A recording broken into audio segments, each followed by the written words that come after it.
पौरुष्य, इसको कहते हैं वीरता। तो हम संभाजी के इस पावन धरा पर बैठे महाराष्ट्र में हम क्यों सेंटा की पूजा करें? हम तो संतों की। जय श्री राम मित्रों, जय श्री कृष्णा, जय शंकर भगवान की जय माता की।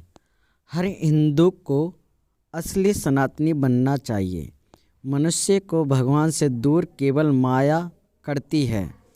पूज्य श्री देवकीनंदन ठाकुर जी महाराज जी के पावन सानिध्य में स्थान स्वर्गीय Shri Pramod Mahajan sports complex, new link road, Chilbadi, Padma Nagar road, जिला जी हाँ बोरीवली, वेस्ट मुंबई में श्रीमद् भागवत कथा का 24 से 30 तारीख तक चल रहा है। सन 2023 में आयोजन जी हाँ श्रीमद् भागवत कथा में के द्वितीय दिवस में शुरुआत विश्व शांति के लिए प्रार्थना के लिए साथ ही की गई, जिसके बाद परम पूज्य गुरुदेव जी हाँ देवकीनंदन ठाकुर जी महाराज जी ने भक्तों को पंडुरुक विठला हरिओम विठला भजन का श्रवण कराया।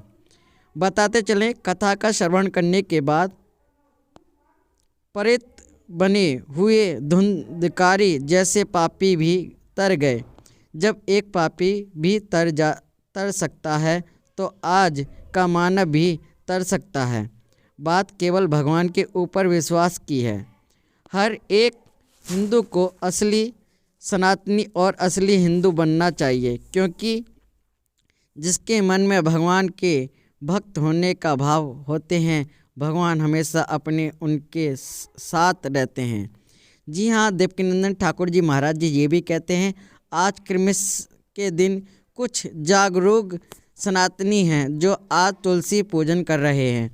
मनुष्य को किसी भी मनुष्य की पूजा नहीं करनी चाहिए, बल्कि भगवान की पूजा करनी चाहिए। जो मनुष्य भगवान की पूजा करते हैं, भगवान उस मनुष्य का कल्याण निश्चित रूप से करते हैं। देवकीनंदन ठाकुर जी ने ये भी कहा है मित्रों, जो व्यक्ति पूरे मन से भगवान की कथा का श्रवण करते हैं, उसका कल्याण होने में कोई दो राय नहीं है। जी हाँ, जो कथा सुनते हैं उनका कल्याण जरूर होगा। जो मनुष्य जैसा कर्म करता है उसको वैसा ही योनि में जन्म मिलता है, ये भी कहा है देवकीनंदन ठाकुर जी महाराज जी ने। और जो व्यक्ति मनुष्य का जन्म मिलने के बाद भी अच्छे काम नहीं करते, उन्हें फिर कभी मनुष्य का जन्म भी नहीं मिलता है। जी हाँ, ये बात सच है, ग्रंथों में भी लिखा हुआ है मित्रों। तुलसीदास जी हाँ, तुलसीदास जी कहते हैं कि जिसके पूर्व जन्म के पाप होते हैं उन्हें कभी भी भगवान की कथा प्राप्त नहीं होती है।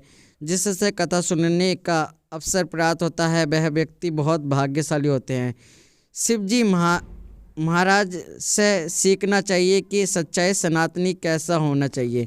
जी हाँ मित्रों, बागेश्वर धाम सरकार की तरह ही देवकीनंदन ठाकुर जी महाराज जी, पता है आपको, आज का मनुष्य अपने जीवन में बहुत ही व्यस्त है, लेकिन समय वही निकाल सकता है जो भगवान के प्रति सच्ची निष्ठा और सच्चा भाव रखता होगा। जिसके मन में भगवान के लिए भाव नहीं है, वह केवल बहाने बना सकता है। जिस मनुष्य का मन ठाकुर जी में लग जाता है, वह मनुष्य कभी भी दर दर नहीं भटकता है। जो मनुष्य सुबह शाम ज्योतिर्लिंग का स्मरण करता है, उस मनुष्य के 7 जन्मों का पाप नष्ट हो जाता है। देवकीनंदन ठाकुर जी महाराज जी ने तो ये भी कहा है मित्रों, मनुष्य को गर्भ में बहुत जन्म की बातें याद रहती हैं और इनके साथ में कई जन्मों के कर्म याद रहते हैं, लेकिन जैसे ही उस मनुष्य का जन्म होता है तो वह मनुष्य को वह सारी बातें भूल जाता है। मनुष्य को भगवान से दूर केवल माया के कारण होना पड़ता है। भगवान से ज़्यादा एक मनुष्य को कोई नहीं दे सकता है। हर मनुष्य को असली हिंदू होना चाहिए और मनुष्य को हिंदू होने का नाटक नहीं करना चाहिए, बल्कि एक सच्चा सनातनी बनना चाहिए। सनातन धर्म में ही घी के दीपक जलाए जाते हैं। हमारे यहाँ कोई कोर्ट मैरिज नहीं होती, बल्कि 7 फेरों के साथ शादी की जाती है। राधे राधे बोलना पड़ेगा। सभी देवकीनंदन ठाकुर जी महाराज जी को मानते हो तो वीडियो को लाइक और शेयर भी करना पड़ेगा। कमेंट बॉक्स में जय श्री कृष्णा जय श्री राम भी बोलना पड़ेगा। मिलते हैं नेक्स्ट वीडियो में। जय श्री राम जय श्री कृष्णा।